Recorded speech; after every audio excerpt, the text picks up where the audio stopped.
Bienvenue sur Tous Médecins pour comprendre notre santé vite et bien. Allez, aujourd'hui on se plonge dans un vrai défi diagnostique, un grand classique, l'épanchement pleural. C'est le cas d'école parfait pour vraiment aiguiser notre raisonnement clinique. On va le faire ensemble, étape par étape, depuis la toute première suspicion jusqu'à la prise en charge. C'est parti. Alors, tout commence avec un tableau on ne peut plus classique. Une patiente, 65 ans, qui vient nous voir pour une dyspnée, un essoufflement qui s'est installé et qui s'aggrave de semaine en semaine. C'est typiquement le symptôme un peu passe-partout qui doit immédiatement allumer toutes les lumières dans notre cerveau. L'enquête est lancée. Bon, plongeons directement dans le vif du sujet. Le point de départ, c'est la base de tout en médecine. Une patiente et son symptôme principal. Premier réflexe à avoir. Face à cet essoufflement qui s'installe progressivement chez cette dame, quelles sont les toutes premières idées qui nous viennent en tête? Le diagnostic différentiel de base, Quelles sont les 3-4 grandes causes qu'on doit évoquer avant même de sortir le stéthoscope? En tête de liste, on a ce trio absolument incontournable. L'épanchement pleural, bien sûr, c'est logique. Du liquide vient comprimer le poumon. L'insuffisance cardiaque, une cause hyper fréquente d'essoufflement à cet âge. Et puis la pneumonie, parce qu'une infection pulmonaire peut aussi s'installer de façon un peu lente. À ce stade, on garde ces 3 pistes bien au chaud. Parfait. Maintenant, on passe à l'examen clinique. C'est vraiment le moment où on va essayer de passer d'hypothèses assez larges à une suspicion beaucoup plus ciblée. On cherche le signe qui va faire pencher la balance d'un côté ou de l'autre. Et à l'examen, bingo, on trouve 2 signes clés qui nous orientent massivement. À la percussion, on a une matité. C'est ce son sourd qui remplace la sonorité normale et aérée du poumon. Et puis à l'auscultation, on a une abolition du murmure vésiculaire. C'est le silence, là où on devrait normalement entendre l'air circuler.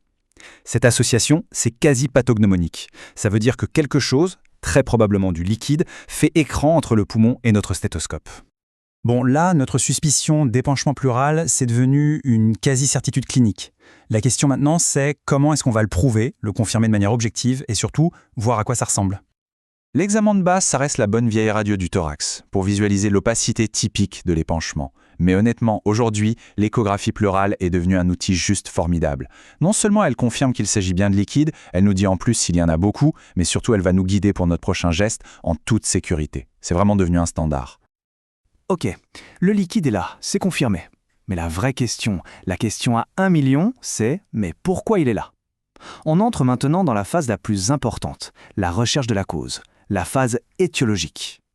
Alors quel est ce fameux geste, cet examen qui est à la fois diagnostique et parfois même thérapeutique et qui va nous permettre d'analyser directement le corps du délit? Et le voilà, le geste pivot de toute la démarche, la ponction pleurale. Il faut vraiment voir ça comme une sorte de biopsie liquide. On va piquer pour prélever un petit échantillon et l'envoyer au labo. Sans cette analyse, on reste complètement aveugle. C'est une étape absolument non négociable. Et là, le laboratoire nous renvoie la pièce maîtresse du puzzle. Le liquide est exsudatif, ça veut dire qu'il est riche en protéines, ce qui signe une maladie active de la plèvre elle-même. Et l'analyse des cellules, la cytologie, est formelle. Il y a des cellules tumorales. Le diagnostic vient de basculer complètement.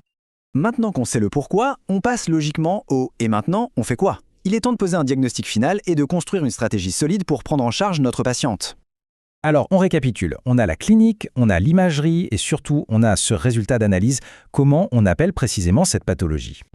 Le diagnostic, c'est donc celui d'épanchement pleural malin, on dit aussi pleurésie néoplasique. En clair, c'est la conséquence d'un cancer qui s'est propagé à la plèvre, cette fine membrane qui entoure les poumons.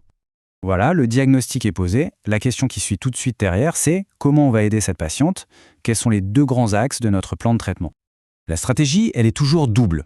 Priorité numéro 1, absolue, soulager la patiente. Ça, c'est le traitement symptomatique. Par drainage, on évacue le liquide pour que le poumon puisse se redéployer et qu'elle respire mieux. Et la priorité numéro 2, bien sûr, c'est de traiter la cause, le traitement étiologique, c'est-à-dire la prise en charge du cancer lui-même avec les thérapies adaptées. La prise en charge est lancée, mais notre travail n'est pas terminé, loin de là. Sur quoi est-ce qu'on doit concentrer notre surveillance dans les jours et les semaines qui viennent? La surveillance, elle est double, elle aussi. D'un côté, on guette le retour de l'ennemi. Est-ce que l'épanchement revient? C'est malheureusement fréquent. De l'autre, on s'assure que notre arme, le drainage, est bien supportée, en surveillant la douleur et le risque d'infection par exemple. Pour finir, on va condenser toute cette démarche en quelques messages clés. C'est la petite synthèse à garder en tête pour la pratique de tous les jours et bien sûr pour les examens. S'il n'y a vraiment qu'une seule phrase à retenir de tout ce cas, c'est celle-là. La ponction, ce n'est pas une option, c'est une obligation. Ne pas ponctionner un épanchement dont on ne connaît pas la cause, c'est une erreur fondamentale. C'est le seul, l'unique examen qui donne la cause. Voilà l'algorithme réflexe à mémoriser. C'est simple. Dyspnée plus matité, on pense plèvre. Pour confirmer, radio plus écho. Pour trouver la cause, ponction pleurale. Et si le liquide est exsudatif, on s'acharne à trouver une cause locale, en premier lieu une infection ou un cancer. C'est simple, logique et redoutablement efficace. Et on termine sur le piège le plus fréquent et honnêtement le plus grave.